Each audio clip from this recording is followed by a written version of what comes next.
So I'm here with Malcolm Elliott, who very famously had a prestigious career on the bike up until 1997 it was, Malcolm, and then took 6 years off the bike and decided to come back and do it all again. So Malcolm, if you can just tell me what it was like to come back after 6 years off.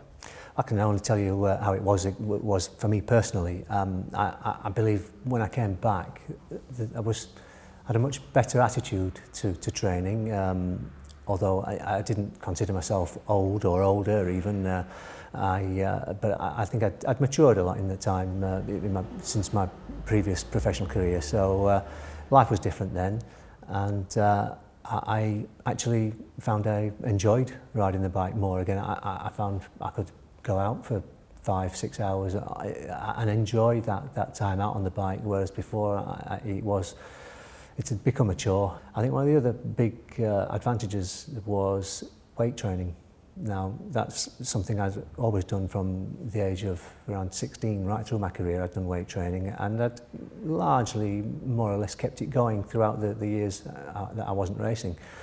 So that was also, I think, gave me a big advantage in getting back up to speed, having the power, having retained or regained some muscle mass quite quickly with weights. That's I think is a big help that's perhaps underestimated by a lot of people. There's a tendency, I think, as you get older to not pedal so well, so I not pedal so fast, your cadence drops. That was something which I did take care to make sure I kept the same cadence that I'd done before. In fact, I was actually training by using alternating high and low cadence as well. That was doing sort of drills using high and low cadence. Those drills in particular, what sort of things were you doing?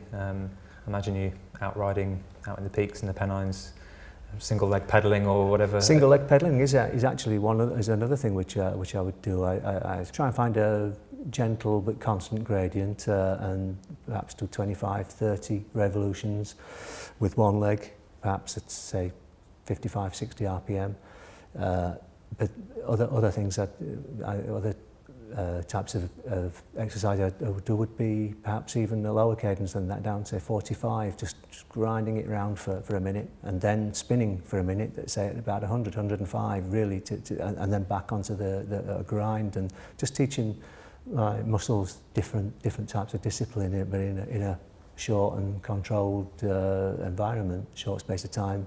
Well, people talk about that hunger, and you'd had your career, you'd had such a successful career on the bike, and you didn't need to come back.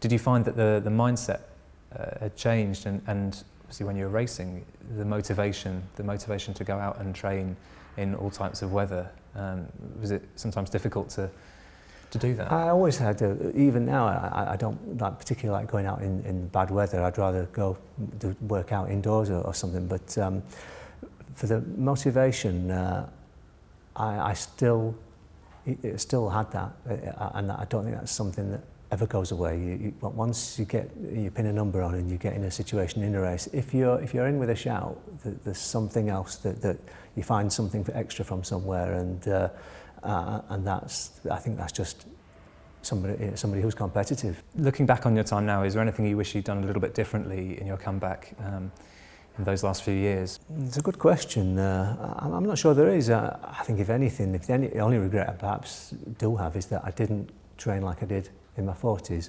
earlier in my career, and that's perhaps it's the only thing I could perhaps say.